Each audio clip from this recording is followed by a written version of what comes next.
Lady Charmaine, and my guest today was a member of the funky R&B group Lucy Pearl and the chart-topping Grammy-nominated girl group In Vogue. They brought us hits like Lies, Free Your Mind, Don't Let Go, and What a Man. And she's here today to talk about her role in TV One's newest diva franchise, R&B Divas Los Angeles. Help me welcome Miss Dawn Robinson to the show. How you doing, Dawn?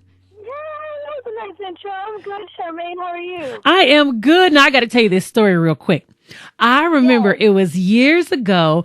I was actually managing a singing group years ago. So I took them down to Starlight Studios and we were meeting with Denny, Denny and Tommy. And oh my gosh, yes. Yeah, and I remember Denny was telling me, he said, Charmaine, he said, I found 4 girls and they are bad. And he said, they all got lead voices. He said, this is my dream group. He said, because I always wanted 4 women that were actually leads. He said, I didn't want one lead in backgrounds. I wanted all of them to be leads, right? So I was like, okay. And he said, and they fine too, right? So I said, okay. And I said, at least they're good looking, right? And so, and when I was leaving, he introduced me to one of the girls in the group because she was going to be laying a couple of vocals and her name was Terry. So, I met her, very nice lady. It was amazing. A year later, y'all came out and I said, oh my God, that is that group. Y'all just. Oh my goodness. Yep. Wow. And I said, that's amazing. Because when I heard y'all, I said, you guys are everything that Denny said that you guys were going to be. Oh, thank you, Charmaine. Thank you so much. I mean, I'm eternally grateful to Denny and Tommy for putting the group together. They had a 3-act deal with a 5-act deal with Atlantic Records, Sylvia Run at Atlantic Records, and they did an audition for a group, and they put In Vogue together. So, being one of 4 is just amazing to me. I mean, there's so many women and so much talent, as you know, in the Bay Area, that for me to be in this group, I still pinch myself. I'm just grateful to have done that with them, And he was right. All of you can sing. All of you had lead voices. Yes. All of you were able to blow no matter what song you were on. And you gave us some great songs, especially when Lies came out. It's funny. I went back and I played that today and I said, wow, I remember that song back in the day when Debbie, cause I knew Debbie and when Debbie rapped on your song and I'm like, wow, it just brought back so many memories of my college days, Exactly. Gotcha. Yeah. Lies I think that was our second single. Hold On was first, and then Lies followed. And then You Don't Have to Worry. Yeah, that's the second single. Yeah, thank you so much. Good memory. Oh, thank you very much. Yeah, thank you. It definitely had some great memories for me.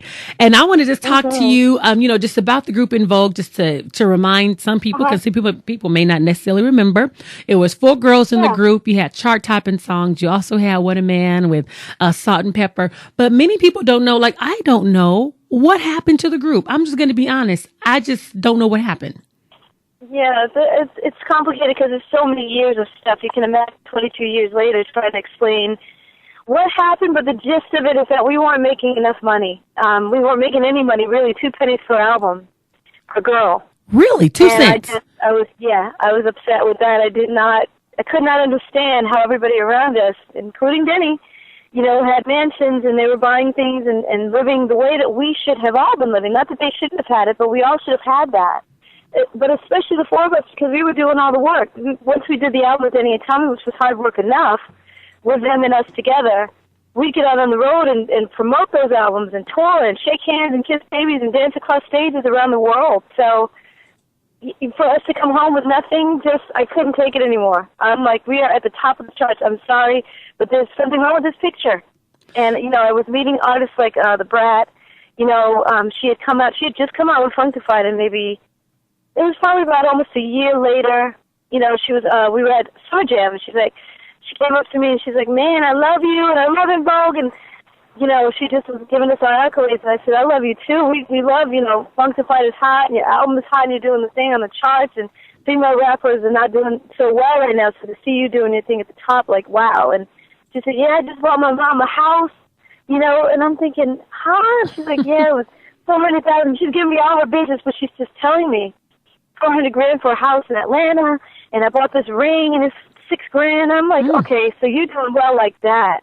She's like, yeah, Jermaine Dupri takes care of us, as a producer. He really makes sure that we're family. And I just walked away so disappointed and deflated, because we worked so hard, and yet we had nothing to show for it. So I just, like, after a while of having that, up to years of that, actually, 97, I just said enough is enough and got out. So what did you learn from that experience? Did it have anything to do with your contract negotiations and how your contract is negotiated? Because I know sometimes people... It had a lot to do. It had a lot to do with the contract, but it also had a lot to do with renegotiating. After we went platinum the first time on Going to Sing, immediately you're supposed to turn around and tear that old contract up, and you go in and renegotiate, because it's like, look, we've proven ourselves. Mm-hmm. There's a certain level of expertise, and now we want to, get paid. We want to get what we deserve. We want to get our just due. And we never did that. The girls didn't want to negotiate because they didn't want to go against Denny and Tommy, because they felt a sense of loyalty to them. But I kept telling them, we have to be loyal to ourselves. I love Denny, love Tommy. Thank you so much for the opportunity, but I don't owe you anything. You've already gotten paid. We all need to get the same thing. Mm. And so the girls were afraid to go against that, and Terry was dating Denny, so it was really kind of tricky. And, to tell the truth, that's really what started the whole thing, was her dating him, because she wouldn't not side against him, but just side with us. You don't have to go against anybody, but you do have to stand up for yourself in business, because he was standing up for himself, and I kept telling her, Denny's getting his. He's getting his paper. He's getting paid, and, you have nothing to show for it, so you need to protect yourself. Nobody has your back, except us, the three of us, and we need to have each other's backs as a group.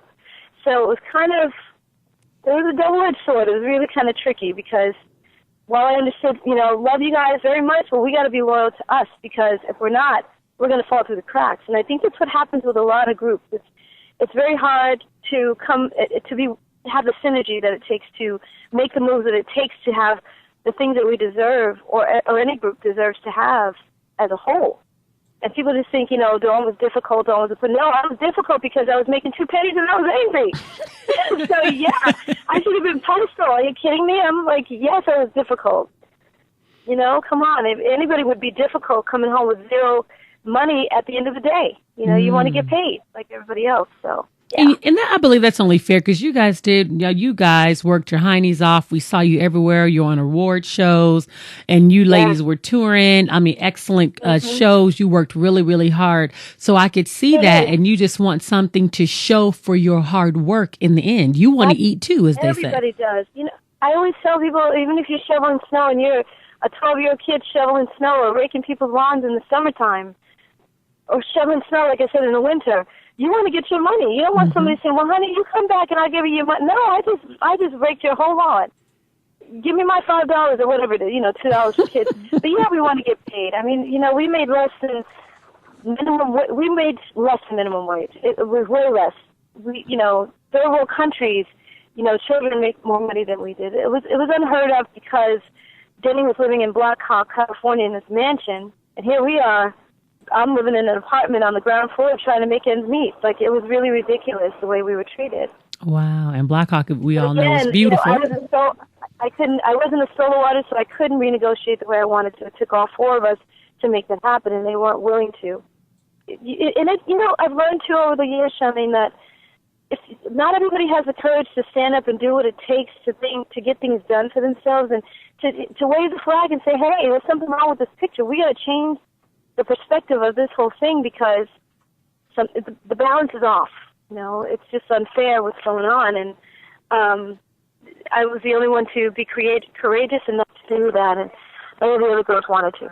Wow. Thank you for sharing that story. That is so interesting. Do you think that maybe, I'm just speaking, I'm not really sure. I said, do you think that maybe Terry didn't want to speak up? Because I know you said she was dating Denny. Is it because also since she was dating him, she was still reaping the benefits of In Vogue just through Denny? Well, I think that was part of it. I mean, you'd have to ask her why. She really doesn't give an answer to us even when we ask her. So she, at the time, I guess, just didn't like what was going down as far as what we had to do with Denny and Tommy. Not against Denny and Tommy, but to protect ourselves. And she didn't like it. I'm like, okay, but this is not personal. Denny gave us our start, and we're grateful for that, but this is not personal. Mm-hmm. We have to set up for the rest of our lives. You want to build a career to, when you have children, 25 years from now, because I'm talking about from the beginning of Invoke, so I'm thinking 25 years from now, when we have children, we want to be able to have something to build our future on. If we don't build a foundation now, to protect ourselves. I mean, because Vinny and Tommy were getting theirs. Why can't you get yours? Why don't? A lot of times, women in business don't think they're worthy too. And I would say it's a mentality of women. And I hate to put it like this because I'm not comparing En Vogue to streetwalkers. That's not what I'm saying. But a lot of times, prostitutes don't feel that they deserve. You know, it's like give your pimp all the money at the end of the day, and that's how I felt we were doing. We were being pimped out. We weren't getting what we deserved, and we were working so hard, like you said. So we deserved that. You know, yeah, we're getting accolades and the world loves us, and that's great, but we have nothing monetarily to show for that. Correct.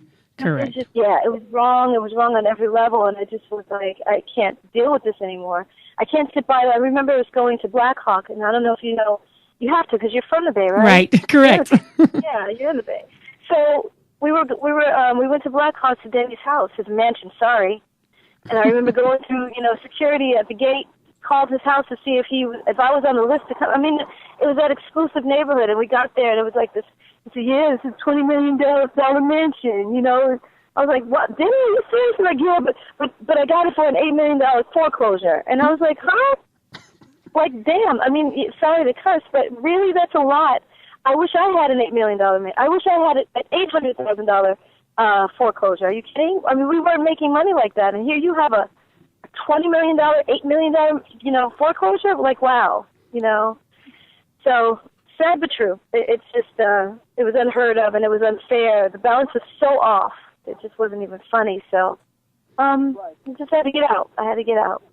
So I'm glad we know the story now because I never knew what happened. It was like you had this girl group that blew in, powerful voices, and then what happened? And then you joined the group with Lucy Pearl with Raphael Sadiq. And I just have to say this, Charmaine, because a lot of people are like, well, she's a diva. She left En Vogue. She destroyed the group. She broke us up. But if I was gonna be a diva, I wouldn't have went to another group. Mm-hmm. I went straight from En Vogue to Lucy Pearl. You know what I mean? So here I am in another group situation. If I wanted to be solo, I'd just go solo. That wasn't it. I wanted to get Just Do. And what happened with Lucy Pearl is I trusted Raphael. I've known him since I was 16 years old. He played in my band. And I would sing with my back to the audience, and he would play sitting down because we were both shy. We were both very nervous. And he would sit down and play, and I would turn my back to the audience. But he played in my band, and I knew him and his brother Dwayne. And so I trusted a little too much. I got to say, it's my own fault, but I didn't really read the fine print. I read the general idea of it. I kind of skimmed through the contract. Let's just put it that way. But I didn't read thoroughly and make changes and redline the contract with him, and I got caught in the shuffle with that. So at the end of the day, when everything fell apart, I'm like, okay, Raphael, you're here. We're in Amsterdam overseas, and I said, he came to my room because he's like, Don, he calls me Don, and I'm like, Raphael, you're winning right now. Everything you're doing is winning with Lucy Pearl. We're working hard to make this happen because we all love this project. Come on, make it happen. Like, let's renegotiate. Let's do something that brings all of us money. Right now, you're the only one getting paid because it's your group. You are the CEO of the company we signed to, and it never happened. When I got home, it had been a year. We only signed for a year. That was initially what it was, just a year. It was a one-off. 1 year, one album. And so, initially it was only that anyway. But I'm like, we can keep this going. It's winning. We are doing so well. We got overseas. And in the UK, Madonna was number one on MTV, and we knocked her off the number one spot. That's Madonna.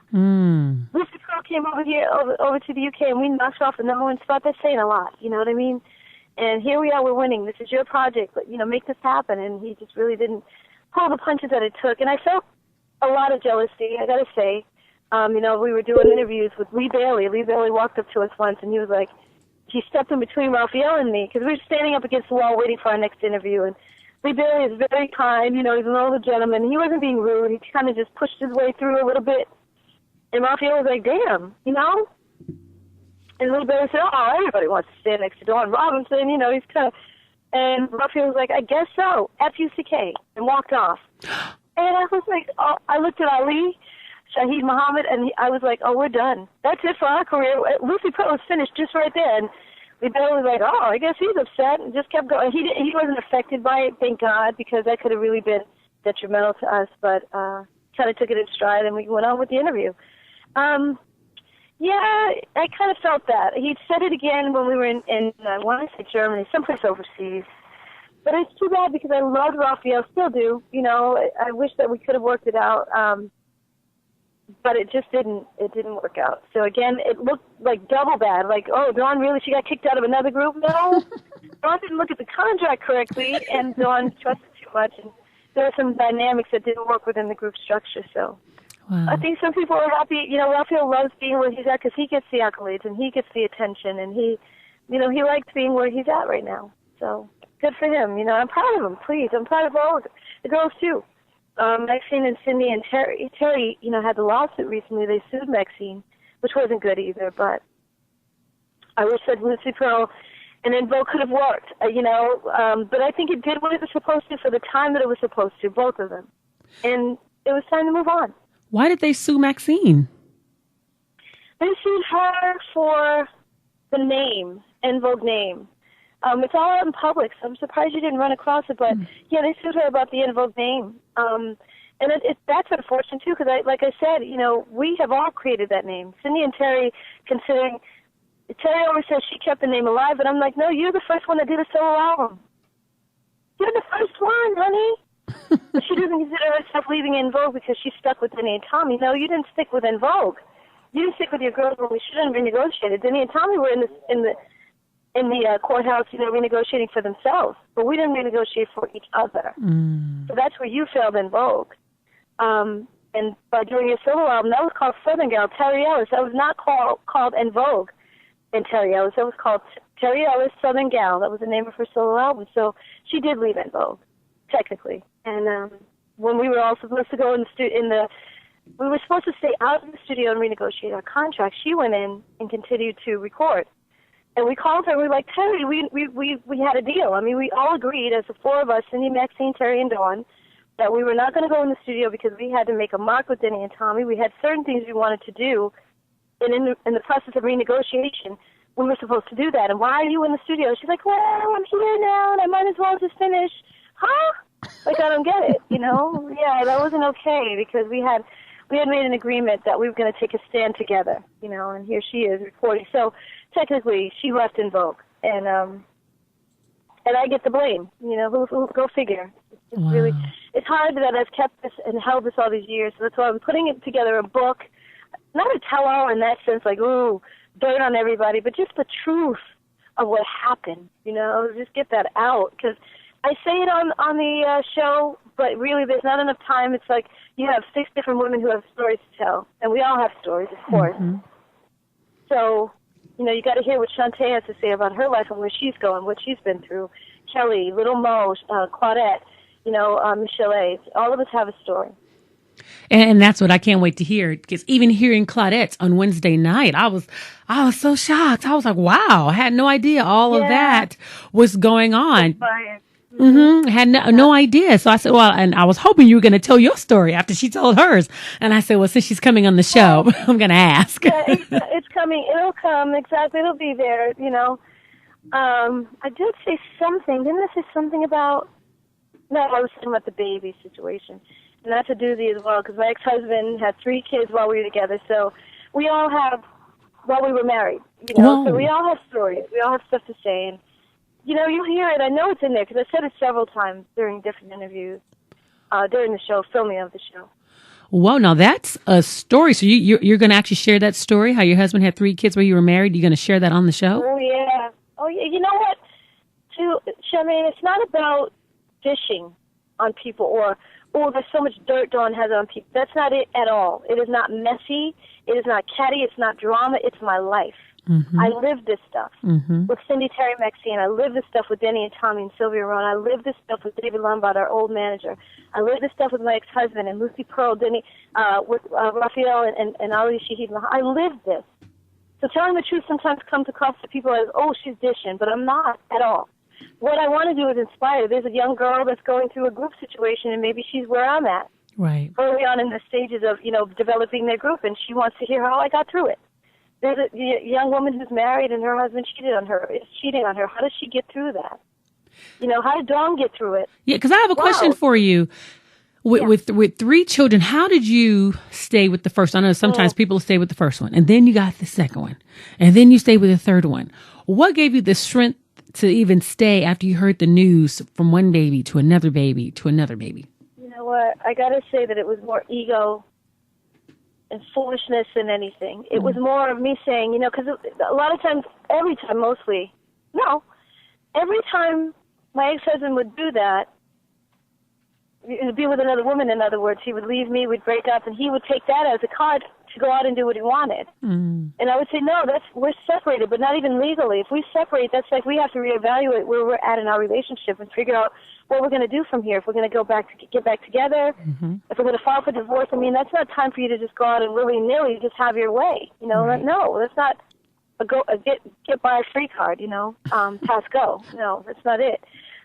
So when he would come home with that, I was like, okay, I'm determined to have a child. The first one was like, I'm going to have a child, and you know what? I forgive you. We can get through. And then a lot of times I told him too. It's unfortunate. My Aunt Barbara, I remember she had this little girl who used to come around all the time, and at first she wasn't there, and then all of a sudden this little girl was around. Her name was Keisha, and through the family we would hear, oh, Keisha's like, Uncle Bonnie, my uncle, Aunt Barbara's husband at the time, cheated on her and had a child with someone else. Oh, that's illegitimate, as they used to call children back in the day. That's illegitimate child with Uncle Bonnie and some woman. And we were like, what? And so Keisha was like this little girl. I think we met her when she was like 5, 6 years old. She had one leg shorter than the other, so she had to have to wear a shoe until they stretched her leg. Some weird. I'm sorry to kind of throw that in there, but it's true. And we would see this little girl around, and it's like, oh, that's how that happened? Like, that's where she came from? And Aunt Barbara decided that she was okay with that. I guess they worked it out. So I learned by watching the women in my family do that. And that wasn't the first time. My sister did that as well later on in life. But she did it with her ex-boyfriend. Like, this is what the situation is, and this child has to come into this world, so I'm going to help, wherever I can. I'm not okay with it, but hey, what am I going to do? I love this man, and women deal with that kind of stuff sometimes. So that's what But 3 children, yeah, that was a lot. I think my ego, again, my ex-husband would tell them, Dawn Robinson's my wife, but we're not together, and we're trying to, we were working things out, but it didn't work, and I'm not with her. And then once he would come back to me, he's like, telling me what happened. I'm like, okay, this is way too much to bear. And the last straw was, he would put his hands on me. That too I have to say, because a lot of women, young women especially, go through it. Older women too, still getting beat. Still staying in situations, and what I'm proud of is that, I stayed through 3 children, and 7 years later I finally got out.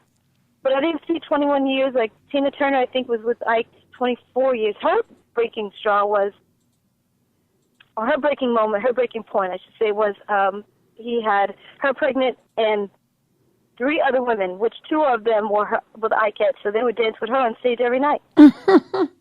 And they were all pregnant with his child at the same time, and the accountant that was on the road with them, which was the females, a white woman, yeah. That was in her book. So, Ike was doing the most, but she stayed, and she said that was the last straw. That was like 24 years later, she decided, I'm not doing that. Oh, why did I put it in? I'm sorry. That was amazing. I almost choked on that story with Tina Turner. Oh, okay, exactly. So, and some women never leave. They stay all their lives and die with this man. I wasn't willing to do that, but I had all I can take. I learned whatever lessons I was supposed to within that marriage, and I got out and got a divorce. And I'm not proud of what happened, but again, we all learn, we all live, we all go through stuff, and that was my learning situation. And I learned that I'm so strong. I learned that I am powerful. I learned that I don't have to stay and deal with none of that crap ever again with any man. That was it for me. What I'm proud of, too, is that was my first physically abusive relationship and my last. No, that's right.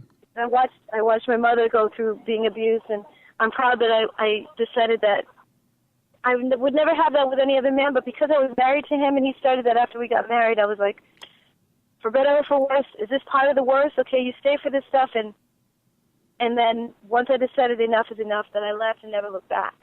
We would break up and I go back. We break up and back and forth, all of that for years. And then I finally decided enough is enough. When he contacts me, don't call me, no contact whatsoever. And then I finally stopped picking up the phone. I didn't change my number, but I stopped picking up the phone, and I filed, and that was it. Wow, good for you. Congratulations. Thank you I'm proud. I am. Thank you so much.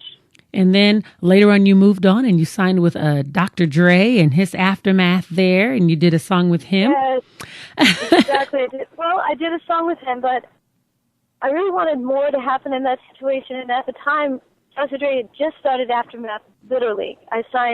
He wanted me to sign to Aftermath. And I said, well, your label is too new, and you haven't really learned, I don't want to be a guinea pig for you, in other words. I don't want to be the first artist on your label to come out. I want you to kind of, learn the ropes, and that's kind of why he wasn't focused on getting me in the studio either, so that was another thing. And I also think he wasn't prepared to work with R&B artists.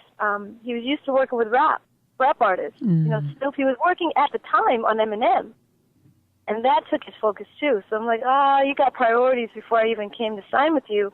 He's like, I know, we're going to get busy. And I would do a lot of songs in the studio with him and record, but I wouldn't finish, I wouldn't finish everything. So we kind of started the project, but it was very amicable the way everything walked away from each other. So that was a good learning experience because he writes on the spot. And I saw Snoop come in the studio and, he listened to the track, he wrote some lyrics, he went in the booth, spit them down, and it was done. It was ready to go to print, that day. I mean, it was that hot. So I learned to write quicker just by being around them, but I wasn't as quick as I wanted to be, and I was still intimidated. So there were a lot of things that weren't in place for that project to work, unfortunately, because I still want, a project with Dr. Dre. I'd love to be on a track of his, And now here we are today, R&B Divas. Yeah. You're part of the newest franchise, R&B Divas Los Angeles. And we get a chance to see you back live and in living color, hear some more wonderful vocals from you. First off, how did this even come about? How did this opportunity present itself to you? I was getting in my car. Charmaine, you're going to laugh at me, but I was getting in my car and coming out of Fat Burger. Yes, Fat Burger. I was getting my turkey burger. I was eating my turkey burger and my fries, and I had just got in the car. I was eating on my fries, actually, and I was prepared to, open my burger and eat right there because I had a meeting to go to, so it was do I go home and try to make it back here, or do I just stay here because I'm close to my meeting? And I just sat there, and I was getting ready to eat, and this guy was like, oh, my God. He rolled down his window, and I looked over to my left. I was sitting in the driver's seat, and he was like, you saw from the Vogue, oh, my God. Do you know Jason? And I was like, yeah, I know Jason. We want you to do a reality show. And I said, okay, but I'm not really in the reality show. He said, no, we're going to do a positive reality show called Atlanta Divas. And I said, well, two things. I'm working with Maxine right now, and I don't want to start that project. And the other thing is I don't live in Atlanta. I live here in L.A. I don't want to relocate. And he said, okay, well, I'm going to come back to you. Here's my number. Take my number down. I took his number, and I hit him later. And he was telling me about, this other project that might come around. So when it does, he's going to come back to me. And I said, cool. So 7-8 months later, here he comes. Maxine and I were not working together any longer because she decided to go back and do a project that she was working on prior, which was the Rough Town album. And so I said, okay, you know what? I'm free and clear and ready. Let's do it, And I talked to my mom. I said, I always have to talk to my mom and pray. Mm-hmm. So I called him the next day and I said, okay, I've prayed it up. My mom says yes. God says yes. I feel good about it. So the only thing that I have a stipulation for, and I am adamant about, is that the show is positive. Because I'm not doing no messy, catty, drama-filled mess. Life is drama enough. And no, we're going to have a positive show. It's going to be like Waiting to Exhale. Mm. And, well, I can't say more than that. But things change a little bit. You'll see in the show. But, for the most part, I was positive as I represent myself and my family and Vogue and Lucy Pearl and my fans. I'm very proud of my activity on that show. But things, it's life and things changed. Not on my part, like I said, but things changed a little bit. So you'll see. Did you Can't talk about it too much. Did you know any of the cast members beforehand? I had met Shantae Moore prior, because we met her when her album first came out. I would say 92. Her first album came out, so we met her at the Beverly Hills Hotel in Beverly Hills, of course. And then I had met Michel'le sitting outside of a hotel, and she was so sweet. Oh my gosh, just wonderful to meet her. She's the same person she is now that she was then. Very consistent and just a sweetheart. I always tell her, the fans don't know who you are, but now they're going to see your sexy side and your warmth, and you're so funny. She's hilarious, just naturally funny. So it was nice meeting all of them. like I said, things changed a little bit, but it was an experience. Life happens. Would you do this experience again if they offered a second season? I don't know. The jury's still out on that. The jury is still out on that. I have to see the way the whole season plays out, this first season. Because the thing that I tell people that's a little challenging is that, I'm sorry, the thing is that people have your image in their hands. Mm-hmm. As far as editing is concerned, you can say and react to certain things on the show in one way, but then they might have a close-up of you reacting to a whole different thing in a different way and piece that together with the other piece that you just saw. And because you only have your face, you're not showing any clothes, it looks like you're reacting to that thing. True. So I'm a little nervous. I'm putting it in God's hands because that's the only thing I can do. I can't control how I look on that show. I can control my actions and what I said and did, but I can't control how they piece things together. I hear that a lot. I'm sorry? I hear that a lot. They say they'll take one piece of facial expression and add it to another scene. Exactly. So I think people feel me from what I'm gathering. The fans are telling me, Dawn, you're still warm, and we really appreciate who you are on the show, and you really have a good spirit, and wow, we like you, and they feel good about me from what they saw in the first episode, and I just pray that it stays consistent. That's who I was the whole time. That's who I want to be portrayed as the whole time. Now, would the LA Divas ever consider doing a tour? I haven't talked to the girls about that. I didn't even see them the last 3 weeks of shooting. They didn't have me come back to shoot. So again, I can't talk too much about stuff, but I'm talking to a few of the other girls about. They talked to me about me and Kelly coming to do a tour with some of the Atlanta divas. So there's a conversation out there about that, and that's good too. I'm happy either way. So is there anything else that we can expect to see from you in the near future? Are you working on a solo project? Anything else? I am. I'm working on all kinds of music. I have stuff that I've recorded, and can't wait to get out to the public. It's like I have lots of music. I want to get in. Well, really, I want to meet with a couple of labels. I have some meetings on the table to get with a couple of labels because it takes, it requires money to get out there and record, and for these producers to get out there and record. So, in the meantime, I'm having meetings with people, and I'm writing a book, autobiographical, and as well as an inspirational book, just affirmations type of thing, just a daily word, Amen. I figure on Twitter every day and on Facebook, I inspire people. Why not do it in a book form? So they can take it with them and have them all the time, not have to get on Twitter to see them. That's good. I think Reverend Run did the same thing. You just take all those and put them in a book. That's right, exactly. Why not? Everybody else has an affirmations book. I want to do one, a pocket-sized one that, you can just have with you at lunchtime, read it. Just inspire, lift yourself up a little bit. Life is hard, I like to inspire people. And Dawn, before we go, what advice, with you being a part of two groups, one female group, and then of course you had Lucy Pearl, what advice would you give to anyone who's especially brand new? Because one thing I learned from you was regarding contracts, reading your contracts. Or if you can't read it, hire an attorney or get someone who's more knowledgeable. Because it seems that most people that enter into the business, that is where they get caught up, is the contract. What advice would you give to up and coming groups that are coming together? They're so excited, they're getting signed, but not paying attention to the fine details.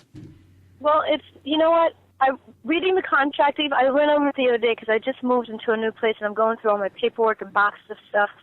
I read what I call our dinosaur contract, and that's what it said on the front of it, too, and I was laughing. I called my mom and said, "Mom, I found our own contract, 1989, okay, with Denny and Tommy." And within the contract, I was just reading it like, wow, it was all here.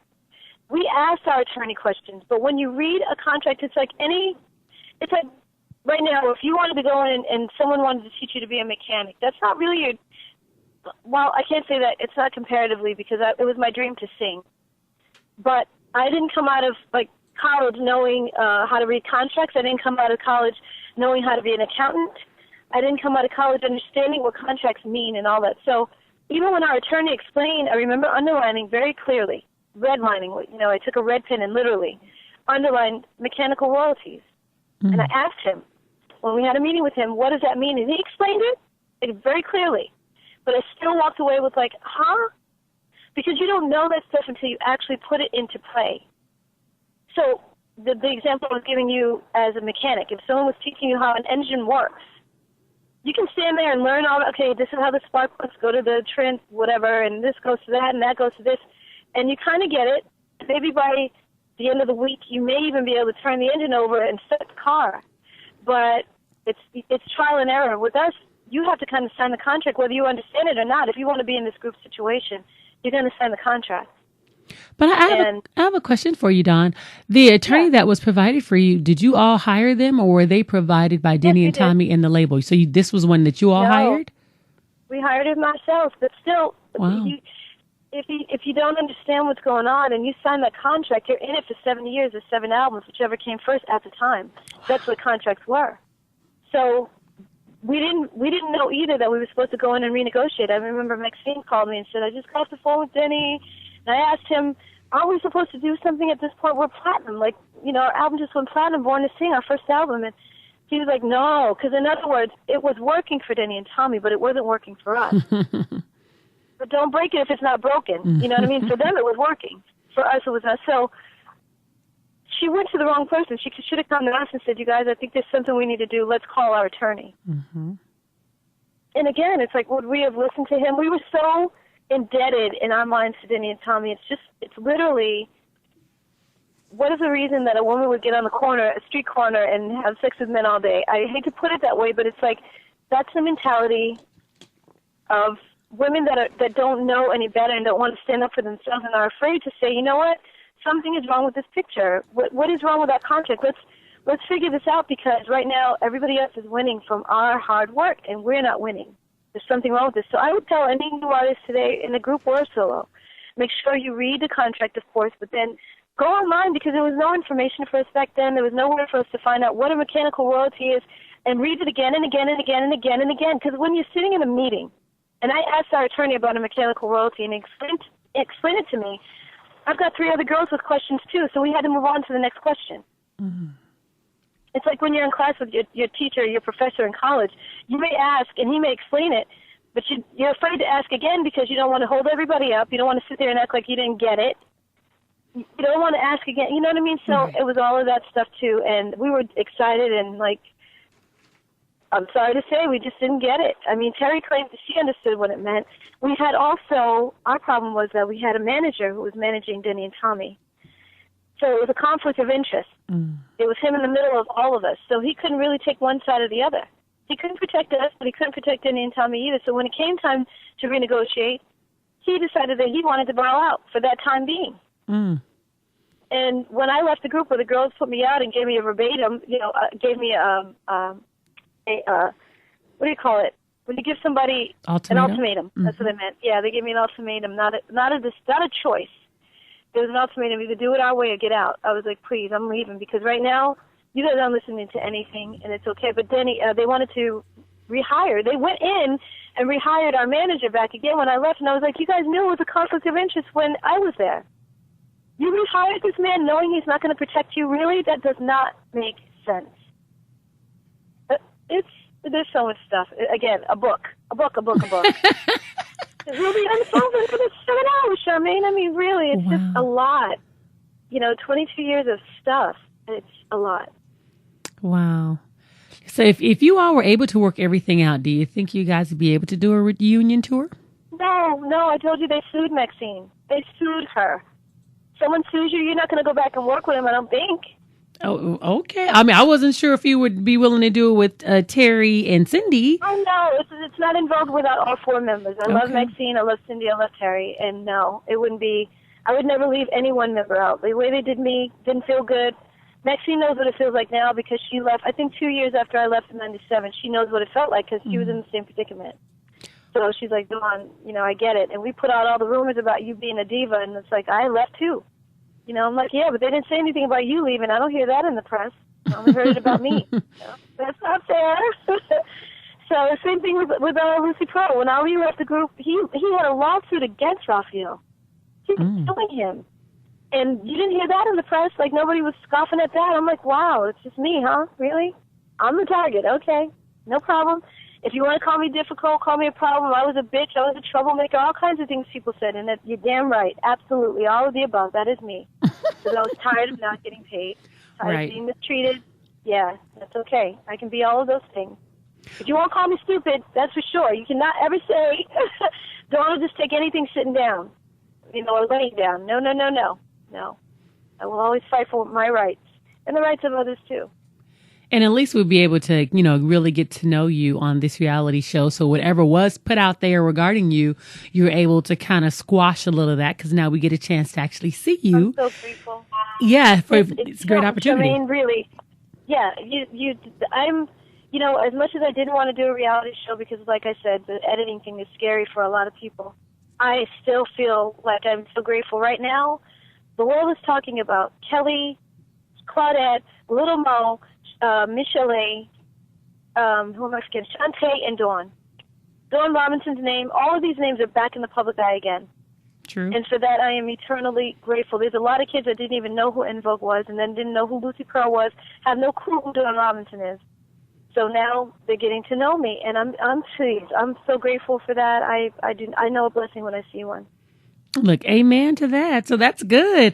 And so I definitely look forward to watching, of course, TV One. And we want to remind everyone to make sure you check out R&B Divas Los Angeles, airing Wednesday nights at 10 p.m. Eastern Standard. If you're here on the West Coast on DirecTV or your satellites, it's 7 p.m. for us. Make sure you check out Don Robinson, Claudette Ortiz.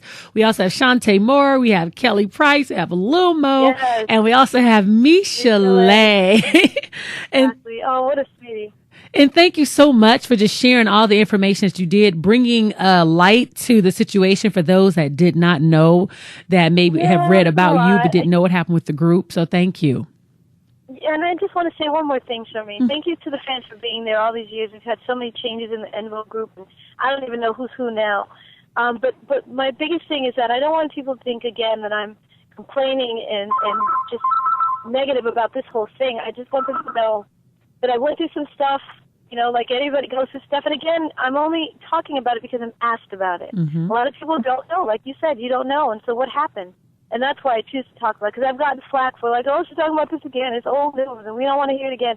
I'm like, okay, well, then if I'm not asked, then I won't talk about it. But I'm asked, and so I discuss. I have no problem with that. But thank you for your time. You are so welcome. Thank you, too. And I look forward. All day today. Yeah, and I look forward to having you back on the show, too. I look forward to coming back anytime. You call my publicist, all good. I'm there. I sure will. Thank you so much, Don. Have a great day. Thank you. Blessings to you. Bye-bye. Bye-bye.